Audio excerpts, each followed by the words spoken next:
Todo professor já escutou a pergunta: você trabalha ou só dá aula?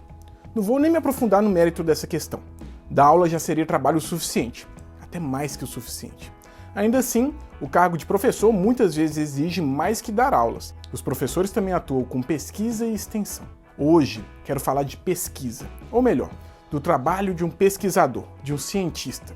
Quando uma universidade fecha, não é só as aulas que param, mas também todo o atendimento à comunidade e toda a pesquisa científica que é feita em conjunto com alunos de iniciação científica, mestrado e doutorado, além de parcerias com empresas e instituições fora do país. Existem pesquisadores em diferentes companhias, porém, especialmente no Brasil, são as universidades as responsáveis por grande parte das pesquisas e do desenvolvimento tecnológico que fazemos. Quer entender um pouco mais? Então, olá pessoal, sou Leonardo, professor e engenheiro de materiais, e este é o From Metal Till Now.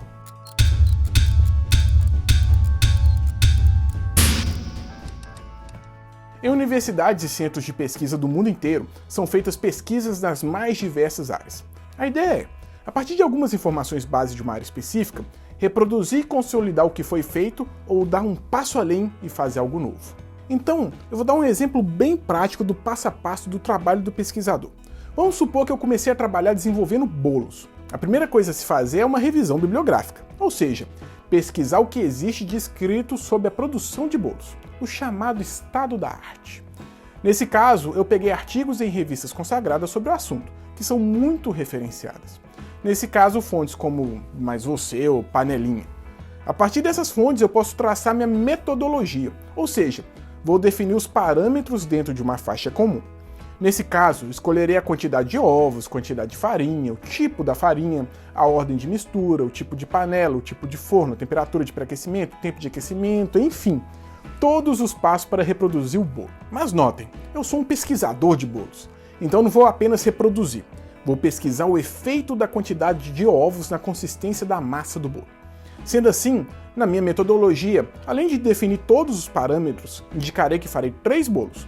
Um com a quantidade de ovos encontrada na literatura, outro com 2 a mais, outro com 2 a menos. E a partir daí farei uma avaliação da textura da massa, que é algo mais objetivo, uma análise de viscosidade. Farei também uma análise subjetiva de sabores. Nesse caso, para um teste mais consistente, eu deveria fazer as receitas, não saber qual bolo é qual e dar para pessoas aleatórias e pedir que elas façam uma avaliação. Com tudo registrado, eu vou enfim divulgar para a comunidade acadêmica meus estudos e enviar para revistas a minha receita. Talvez as revistas mais renomadas recusem publicar os meus estudos, a minha receita, né? Afinal, eu não fiz nada de novo. Mas talvez eu possa apresentar meu trabalho em um congresso de bolos ou algo do gênero. Caso eu queira relevância mesmo, eu tenho que fazer algo inédito. Talvez fazer um bolo de ovo de codorna tenha um resultado interessante o suficiente para ter minha receita / estudo publicado em uma revista importante da área. Talvez eu consiga aparecer até no Mais Você. Mas em suma, essa metáfora mostra um pouquinho de como é o trabalho do cientista pesquisador.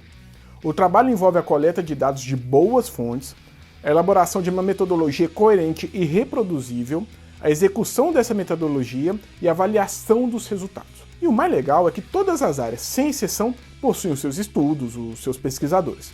E digo mais, tudo o que há foi desenvolvido por alguém, usando conhecimento passado por cientistas que vieram antes. Eu não preciso testar fazer um bolo sem fermento, por exemplo. Já temos esse conhecimento consolidado. Assim como um estudioso da área aeroespacial não precisa confirmar a aceleração da gravidade da Terra. Esse dado já é factual. E aqui eu entro numa dificuldade que muitos cientistas têm. A de entender que por mais consolidada que uma informação seja para uma determinada área, não significa que essa informação seja de domínio público, e nem que não possa haver questionamento sobre ela. A ideia de o cientista viver numa torre de marfim não é distante da realidade, o que ajudou a criar esse mundo de desinformação, com falsos pesquisadores falando muita bobagem por aí. Não existe dogma na ciência. Tudo pode ser questionado, tudo pode ser testado ou refeito.